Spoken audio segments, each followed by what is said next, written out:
మాతృదేవోభవ. భావోద్వేగమఖ ప్రపంచములు అకంభావ ప్రభావంబునన్ భావం వంతయు క్రమివేయ. అమ్మా, భావోద్వేగమఖ ప్రపంచములు అకంభావ ప్రభావంబునన్ భావం వంతయు క్రమివేయ. జననీ భావంబు ప్రేమాంకమై త్రావింసున్ వినయమృతాబ్ధులను. జననీ భావంబు ప్రేమాంకమై త్రావింసున్ వినయమృతాబ్ధులను. భావోద్వేగమఖ ప్రపంచములకంభావ ప్రభావంబునన్ భావం వంతయు క్రమివేయ. జననీ భావంబు ప్రేమాంకమై త్రావించున్ వినయామృతాబ్ధులను. సంతాపంబులందీర్పగా దైవంబౌనిక తల్లి ప్రేమ. సంతాపంబులందీర్పగా దైవంబౌనిక తల్లి ప్రేమ. అది తాదాత్మ్యము కలిగించడిన్. ఎప్పుడు మన మనస్సులో అహంభావం ప్రవేశించినా అది పోగొట్టుకోవాలి అంటే వెంటనే జగన్మాతను స్మరించాలి. ఆవిడదే ఈ సృష్టి అంతా, అంతటా నిండి ఉన్నది ఆవిడే అని గ్రహించగలిగితే నేను అనే భావన చాలా స్వల్పంగా కరిగి కరిగి కరిగి ఆవిరైపోతుంది. మన గుళ్ళో కర్పూర హారతి ఇవ్వడంలో ఉద్దేశం అదే. కర్పూరం ఎలా ఏర్పడింది అంటే గాలి గడ్డగట్టగా ఏర్పడింది. కర్పూరానికి ఏం ప్రత్యేకంగా చెట్లు ఏం లేవు. అదేదో రకరకాల చెట్ల నుంచి జవ్వాదు రూపంలో సుగంధం రూపంలో వస్తుంది, గాలిలో కలుస్తుంది. అది గాలి గడ్డగట్టి కర్పూరంగా మారుతుంది. అందుకే కర్పూరం తయారు చేశాక దాన్ని బిగించాక తీయద్దండి బాబు, తీస్తే వాడేయాలంట. గాలి తగిలిందంటే ఆవిరైపోతుంది. మామూలు దీపం పెట్టడానికి కర్పూర హారతికి తేడా ఏమిటంటే, మామూలు దీపం అయితే ఆ ఒత్తి కొద్దిగా మిగులుతుంది, కూడిగట్టిన ఆ మాడిపోయిన మసిలా కొద్దిగా ఉంటుంది. కర్పూరానికి ఏమీ ఉండదు, మొత్తం కరిగిపోవడం. అలాగే జీవుడు అనేవాడు పూర్తిగా కరిగిపోయి దేవుళ్ళలో లీనమవ్వాలని చెప్పడమే కర్పూర హారతి ఉద్దేశం. మామూలు దీపం పెట్టడం వేరు, కర్పూర హారతి ఇవ్వడం వేరు. అది కూడా ఇలా చుట్టూ తిప్పి ఇస్తారు. అంటే ఈ జీవుడు దేవుడు చుట్టూ తిరిగి తిరిగి తిరిగి తిరిగి తిరిగి తాను ఆ దేవుళ్ళలో కలిసిపోవాలి. ఇంత గొప్ప రహస్యాలు మన హైందవ ఆచారాల్లో ఉన్నాయి. నిజానికి ఏదో మొక్కుబడిగా చేసి వెళ్ళిపోవడం కాకుండా, నాకు ఇచ్చారు హారతి, వారికి ఇచ్చారు నాకు ఇవ్వలేదని దెబ్బలాడడం కాకుండా, అసలు దీని ఉద్దేశం ఇది అని గ్రహిస్తే మనం క్రమంగా అహంకారాన్ని తగ్గించుకునే ప్రయత్నం చేస్తాం. అహంకారం అంటే గర్వం కాదు. ఏ పనైనా సరే నేను చేశాను అనే భావనే అహం. ఒక దుఃఖం వచ్చినా సరే ఇది నాకు వచ్చిందే అనుకోవడమే అహం. నాకు కాకపోతే మరెవరికి వస్తుందండి అనద్దు. ఆ నాకు, నేను ఎవరో తెలియడంలా మనిషికి. శరీరం అనుకుంటున్నాడు. అది వచ్చింది నిజానికి శరీరానికి లేదా మనస్సుకి, మహా అయితే బుద్ధికి. కానీ ఈ లోపల జీవుడు దేహము కాదు, మనస్సు కాదు, బుద్ధి కాదు. మనోబుద్ధి అహంకార చిత్తాని నాహం చిదానందరూప శివోహం శివోహం అని జీవుడు యొక్క అసలు స్వరూపం చిదానందం, చిత్ రూపంలో ఉండే ఆనంద స్వరూపం. అది తెలుసుకుని దాంట్లోనే స్థిరంగా ఉండగలిగితే ఇక బయటికి కనిపించే నేను అనేది అది ఉండదు.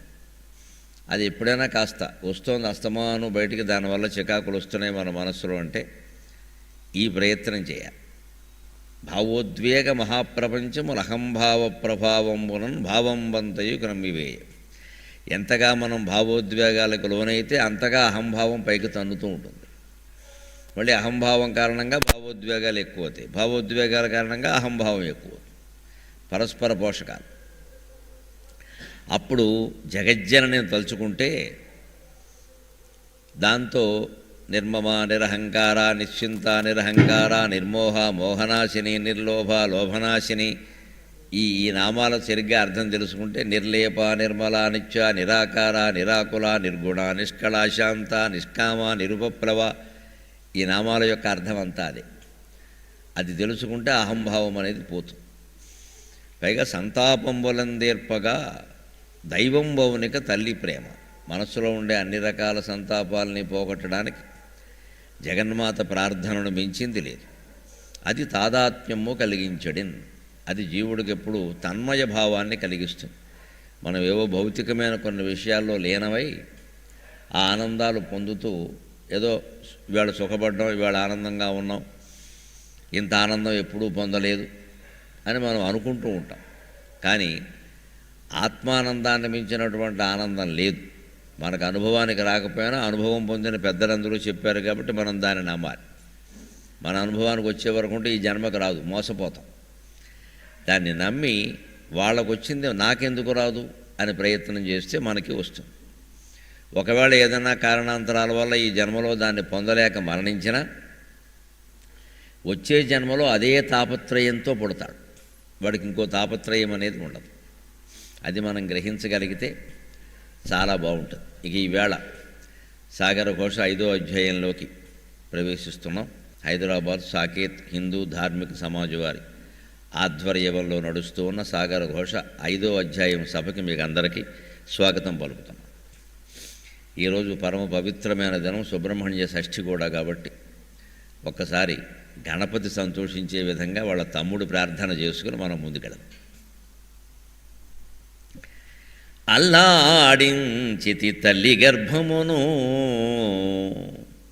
అల్లాడించితి తల్లి గర్భమును, నేనా జన్మ బంధంబులన్ కల్లోనాగ్నుల చిక్కియుంటిని. అల్లాడించితి తల్లి గర్భమును, నేనా జన్మ బంధంబులన్ కల్లోలగ్నుల చిక్కియుంటిని. ఇటనీ కారుణ్య వర్షంబదే జల్లుల్ జల్లులుగా లభించునను ఆశన్ పర్వునన్ వచ్చితిన్. ఇటనీ కారుణ్య వర్షంబదే జల్లుల్ జల్లులుగా లభించునను ఆశన్ పర్వునన్ వచ్చితిన్. వల్లీదేవవరూధినీ సహిత సుబ్రహ్మణ్యమూర్తి నతుల్. వల్లీదేవవరూధినీ సహిత సుబ్రహ్మణ్యమూర్తి నతుల్. సుబ్రహ్మణ్య అవతారంలో ఒక విశిష్టత ఏమిటి అంటే, బ్రహ్మజ్ఞానాన్ని కలిగించడంలో సుబ్రహ్మణ్యేశ్వర స్వామి ప్రధానమైన దేవత.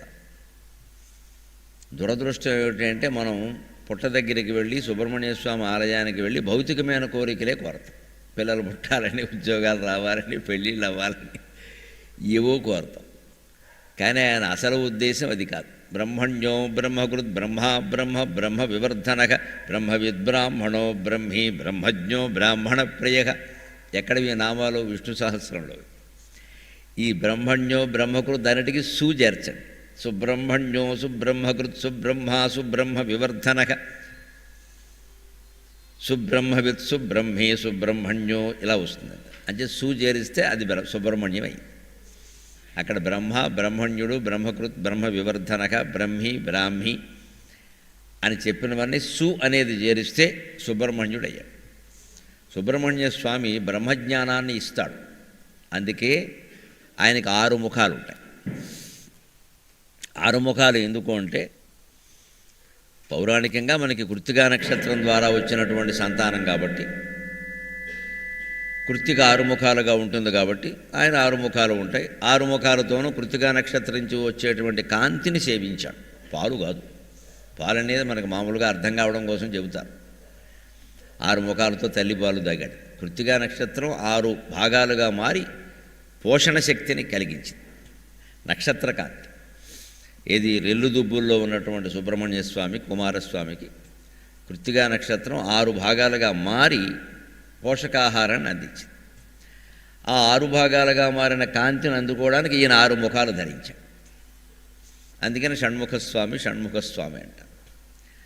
దాంట్లో బ్రహ్మజ్ఞాన రహస్యం ఏమిటంటే, మనం బ్రహ్మజ్ఞానం పొందాలి అంటే షట్శాస్త్రాలు చదవాలి, లేదా చదివిన వారి ద్వారా వినాలి. ఏమిటా షట్శాస్త్రాలు అంటే ధర్మ శబ్ద జ్యోతిస్తర్క మీమాంస. ఇవి 5 కదా అనొద్దు. మీమాంస 2 రకాలు, పూర్వమీమాంస ఉత్తర మీమాంస.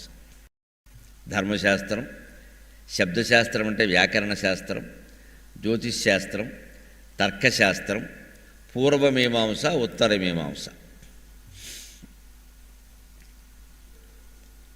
ధర్మశాస్త్రాన్ని చాలామంది రచించారు. గౌతముడి ధర్మశాస్త్రం చాలా ప్రసిద్ధమైంది. శబ్దశాస్త్రం సరే పాణిని పతంజలి భాష్యంతో, జ్యోతిష్ శాస్త్రానికి మూలం అంగిరసుడు బృహస్పతి తండ్రి. అలాగే తర్కశాస్త్రం, పూర్వమీమాంస ఉత్తరమీమాంస. పూర్వమీమాంస జైమిని, ఉత్తరమీమాంస వ్యాసుడు. ఇదే మన భారతీయ తత్వశాస్త్రం నేర్పేటప్పుడు తీసుకున్న జాగ్రత్త ఏమిటంటే, ఒట్టి వేదాంతం నేర్పలేదు ఎవరికి. ఒట్టి వేదాంతం నేర్పితే మెట్ట వేదాంతం అయిపోతుంది. మెట్ట వేదాంతం అంటే తెలుసుంటుంది చాలామందికి. పూర్వం పిల్లనిస్తే 50 ఎకరాల పొలం ఉందంటే ఒప్పుకునేవాళ్ళు కాదు. మెట్ట ఎంతో పల్లం ఎంతో చెప్పమనేవారు. 50 ఎకరాలు మెట్ట అయితే ఉపయోగం లేదు. అదంతా గుట్ట, ఏం పండదు. వర్షం కురిస్తే పడుతుంది. అందుకే మెట్ట భూములను దున్నపోతుతో దున్నిస్తారు, ఎద్దులు సరిపోవు. పల్లం భూములు, నీటితో తడిసిన భూములు ఎద్దులు దున్నుతాయి. మెట్ట భూములు దున్నపోతు దున్నాలి. దున్నపోతు అంటే అర్థం ఏంటంటే దున్నే పోతు, అంతకంటే లేదు. ఎటువంటి నేలైనా దున్నేస్తుంది. దాన్ని ఏదో అనవసరంగా తిట్టడానికి ఉపయోగించారు, కానీ చాలా శ్రమజీవి అది నిజానికి. మామూలు గోసంతతికి సాధ్యం కాని పనులు దున్నపోతు చేస్తుంది అంటే దండం పెట్టాలి నిజంగా. దానికి తిట్టడానికి ఉపయోగించారు.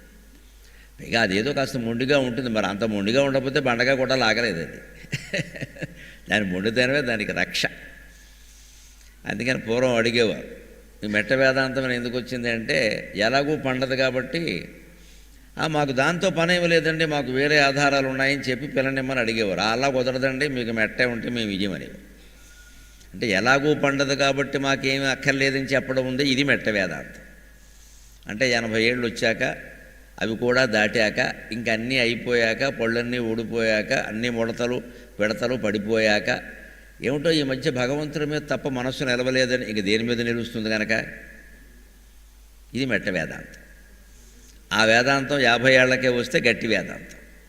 ఇంకా అనుభవించాల్సిన వయస్సు ఉండగానే, సంపదలన్నీ మన చుట్టూ ఉండగానే, లక్ష్మీదేవి లాంటి ఇల్లాలు లేదా విష్ణుమూర్తి లాంటి భర్త ఉండగానే, ఈ ఇల్లాలకైనా ఆ ఇంటి ఆయనకైనా వైరాగ్యం రావాలి. 50 ఏళ్ళకి రావాలి. అది మొదలుపెట్టి అభ్యాసం చెయ్యాలి, క్రమదిగా వదిలించుకోవాలి. అప్పుడు అది నిజమైన వేదాంతం అవుతుంది. ఏదో 80 ఏళ్ళు 90 ఏళ్ళు వచ్చాక ఏమండి ఏదో విష్ణు సహస్రం పారాయణం చేస్తుంటే విష్ణు సహస్రం చదువుతున్నారంటే, ఏదో చేయాలి కదమ్మా ఈ వయసులో, ఇంకేం చేస్తాం అంటే ఇంకేదో చేసే అవకాశం ఉంటే ఇది చేయరన్నమాట. ఇదే మెట్ట వేదాంతం అంటే. ఇంక అప్పటికేమన్నా మళ్ళీ కాస్త బెట్టింగ్లు కాసి ఆన్లైన్లో జూదం ఆడే అవకాశం ఉంటే ఆడేస్తాను. ఇంకేదైనా వ్యాపారాలు చేసేవి ఏమీ లేదు కాబట్టి. అందుకని అలాంటి మెట్ట వేదాంతం కావద్దని తర్కంతో సహా వ్యాకరణంతో సహా నేర్పేవారు. తర్కం అంటే లాజిక్. ఎంత వేదాంతం గురించి చెప్పినా, ఎంత దైవాన్ని గురించి చెప్పినా మీరు అందులో తర్కం చెప్పండి, హేతువు ఏమిటో చెప్పండి. హేతువు లేనిదే కుదరదు. దైవాన్ని హాయిగా హేతువాదంతో నిరూపణ చేయొచ్చు. పునర్జన్మను కూడా హేతువాదంతో నిరూపణ చేయొచ్చు. దానికి కారణాలు ఉన్నాయి స్పష్టంగా. కారణాలతోనే నిరూపణ చేయొచ్చు. దేవుడేమి హేతువు లేనివాడు కాదు. హేతువు లేకుండా ఈ ప్రపంచాన్ని ఏమి సృష్టించలేదు. అందుకని తర్కశాస్త్రం, వ్యాకరణం, అసలు శబ్దం సరైనదే కదా, సరైన శబ్దం కాకపోతే సరైన అర్థాన్ని ఇవ్వదు. అది తెలుసుకోవడానికి వ్యాకరణం, దాంట్లో ఉండే తర్కం తెలుసుకోవడానికి తర్కం, ఆ పైన ధర్మశాస్త్రం. జీవితంలో ధర్మం లేనప్పుడు దేవుడు ఎందుకు పని లేక? పైగా మనం తెలుసుకునేటువంటి దైవం అనేది ఖగోళానికి కూడా సంబంధించిన విషయం. అందుకని జ్యోతిష్ శాస్త్రం. పూర్వమీమాంస పూర్తిగా కర్మ మార్గాన్ని గురించి చెబుతుంది. అది జైమిని రాశాడు దాన్ని. యజ్ఞాలు యాగాలు ఉన్నాయి, మనుషులు కర్మఫలాలు అనుభవిస్తున్నారు, కర్మఫలాన్ని ఇస్తుంది కదా, దేవుడు ఎందుకు అన్నాడు ఆయన. అది గొప్ప లాజిక్. అది దాన్ని వ్యాసుడు శపించలేదు. ఇలా అంటావా, దేవుణ్ణి కాదంటావా అని శపించలేదు. అలా శపించడం భారతీయ సంప్రదాయం కాదు. శిష్యుడు వ్యతిరేకమైన ప్రశ్న వేసినా సరే ఓపికగా జవాబు చెప్పాలి. అందుకని ఆయనకు సమాధానంగా వ్యాసుడు ఉత్తరమీమాంస రచించాడు. ఉత్తరం అంటే ఇదే, రెండో భాగం అని కాదు. ఉత్తరం అంటే జవాబు. ఆయన ప్రశ్నిస్తే ఆయన జవాబిచ్చి, అబ్బాయి నువ్వు ఎంత కర్మ ఫలాన్ని ఇచ్చినా ఏం చేసినా అన్నిటికీ ఒక అధిష్టానం లేకుండా ఇది సాధ్యం కాదయ్యా. ఒక ఇల్లు ఎక్కడ సామాన్లు అక్కడ పెట్టి అంతా శుభ్రంగా ఉంది అంటే ఖచ్చితంగా ఆ ఇల్లాలో ఇంటాయనో ఎవరో ఒకరు ఆ విషయంలో జాగ్రత్త పడబట్టి అలా ఉంటుంది. లేకపోతే ఎందుకు ఉంటుంది? మరి ఒక ఇల్లు అలా ఉంది అంటే ఇంటాయనో ఇంటావిడ ఉన్నప్పుడు, అక్కడ కారణమైనప్పుడు, ఈ మొత్తం అనంతకోటి బ్రహ్మాండాలన్నీ ఒక క్షణం తేడా లేకుండా ఒక్కొక్క బ్రహ్మాండంలో ఒక సూర్యుడు చుట్టూ 9 గ్రహాలు ఎలా తిరుగుతున్నాయంటే ఏమి క్షణం తేడా లేకుండా ఎవరూ వెనకాల కర్త లేకుండా జరుగుతుందా ఇది? ఈ రకమైన తర్కం ద్వారా దైవాన్ని నిరూపిస్తారు. లేకపోతే మెట్ట వేదాంతం అయిపోతుంది. దానికి